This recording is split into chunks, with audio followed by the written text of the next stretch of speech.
श्री स्वामी समर्थ.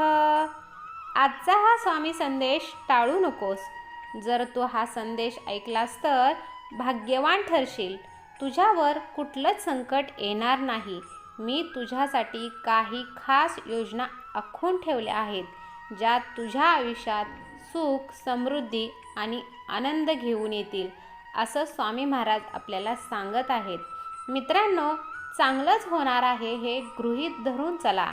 बाकीचं परमेश्वर पाहून घेईल, हा विश्वास मनात असला की येणारा प्रत्येक क्षण हा आत्मविश्वासाचा असेल. घाबरून जाऊ नकोस. संकटात जो स्वतःला शांत ठेवून संकटावर मात करतो, तोच माझा खरा स्वामी भक्त असेल. स्वामी म्हणतात, आज तुला देवाचा नक्कीच संकेत मिळेल. तुझं माझं असं काहीच नसतं. फक्त स्वामी ध्यान कर, यातच सर्व काही येईल आणि तुझ्या मनोकामना पूर्ण होतील. यावर जर तुमचा विश्वास असेल तर आत्ताच या व्हिडिओला लाईक करा. नवीन सबस्क्रायबर असाल तर सबस्क्राईब करा आणि कमेंटमध्ये श्री स्वामी समर्थ असं टाईप करा. तुम्हाला देवाचा आशीर्वाद नक्की मिळेल आणि देव तुमच्या पाठीशी आहेत, यावर तुमचा विश्वास असू द्या. स्वामी म्हणतात, माझ्या बाळा, जर तू कुणाचे वाईट केले नाही तर तुला घाबरण्याचं कारण नाही, कारण मी सोबत आहे. तू घाबरू नकोस, काळजी करू नकोस.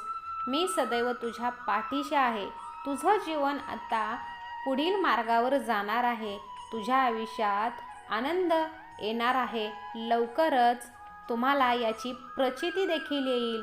स्वामींचा आशीर्वाद हा प्राप्त करून घेण्यासाठी आत्ताच या व्हिडिओला लाईक करा आणि श्री स्वामी समर्थ असं ध्यान करा. स्वामी नामस्मरणाने सर्व कामे होतील आणि यामध्ये तुम्हाला आनंदसुद्धा मिळेल. आराध्य दैवत श्री स्वामी समर्थ, परब्रह्म श्री स्वामी समर्थ महाराज हे सर्व सामर्थ्यशाली, सखल ऐश्वर्य संपन्न आहे, सर्व व्यापी आहे. यामुळे स्वामींवर विश्वास ठेवा. स्वामी त्या परिस्थितीवर मात करण्यासाठी अशक्य असलेलं सामर्थ्य, शक्ती माझे स्वामी मला प्रदान करणार आहेत, यावर विश्वास असू द्या. आणि स्वामी म्हणतात, तुझा स्वामींच्या या शक्तीवर विश्वास असेल तर होय स्वामी, माझा तुमच्यावर पूर्णपणे विश्वास आहे आणि ज्यांना गरज आहे त्यांना हा व्हिडिओ नक्की शेअर करा. स्वामी म्हणतात, कर्म करताना सावध राहा, कारण मी पाहत आहे. तुझ्या अनेक जन्मांचा साक्षीदार आहे. आधी मी होतो, अंत मी आहे आणि सर्व व्यापी सुद्धा मीच आहे. फक्त देह बदलत असतो, स्वरूप मात्र तेच असते. म्हणून सावध राहा आणि स्वतःची कर्मे चांगली करत चला. यामुळे आपल्याला त्याचं फळ हे नक्कीच चांगलंच भेटेल. स्वामी म्हणतात, बाळा, दुःखी होऊ नकोस. एक दिवस लवकरच असा येईल की ज्याने तुम्हाला त्रास दिला तेच तुमचा ध्यास घेतील.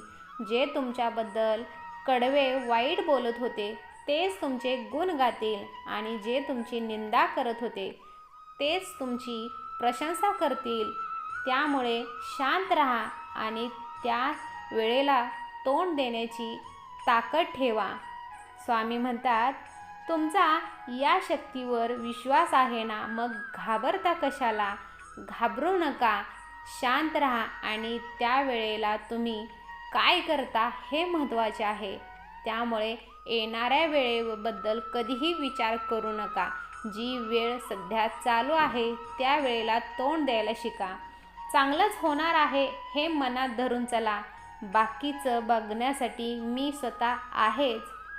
जो इतरांना संपवण्याची तयारी करतो तो स्वतःला वाचवण्यात मात्र कमी पडत असतो आणि जो दुसऱ्यांना वाचवण्याचा प्रामाणिक प्रयत्न करतो तो स्वतः कधीच संपत नाही.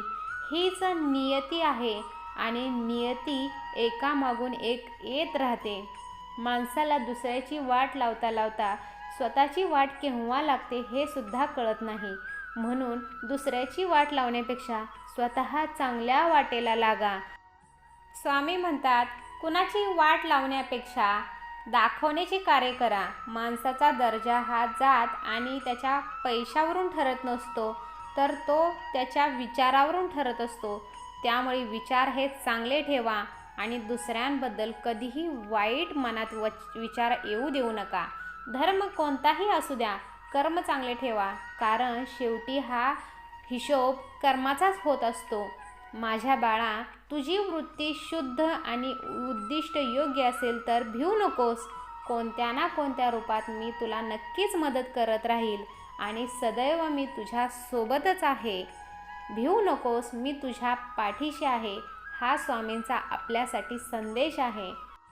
स्वामी म्हणतात, मनुष्य पैसे कमावण्यासाठी स्वतःचं आरोग्य गमावतो आणि आरोग्य परत मिळवण्यासाठी तोच पैसा खर्च करत असतो आणि भविष्याच्या काळजीत वर्तमान गमावतो आणि त्यामुळे वर्तमानातही जगत नाही आणि भविष्यातही जगत नाही. तो असा जगतो की कधी मरणारच नाही आणि असा मरतो की कधी जगलाच नाही. त्यामुळे मनुष्याच्या जीवनाला अत्यंत महत्त्व आहे. त्यामुळे भविष्याचा जास्त विचार करू नका.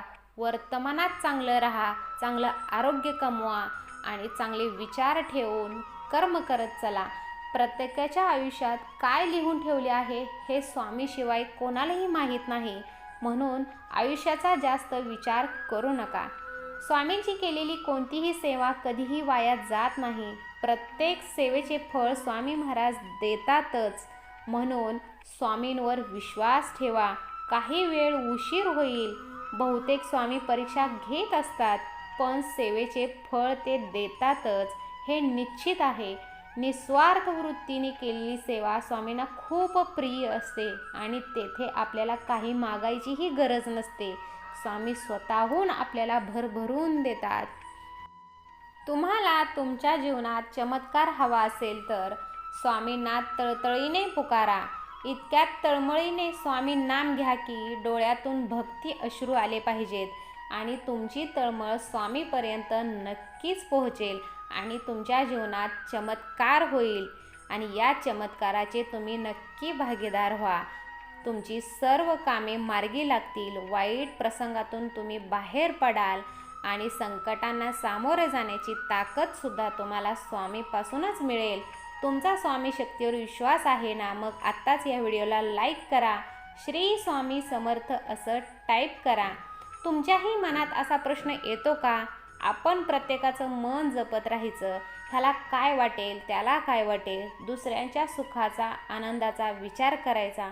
मग आपल्या मनाचं काय? आपल्या मनाचं कुणीच विचार करणार नाही का या जगात? असा प्रश्न प्रत्येकाच्या मनात येतो.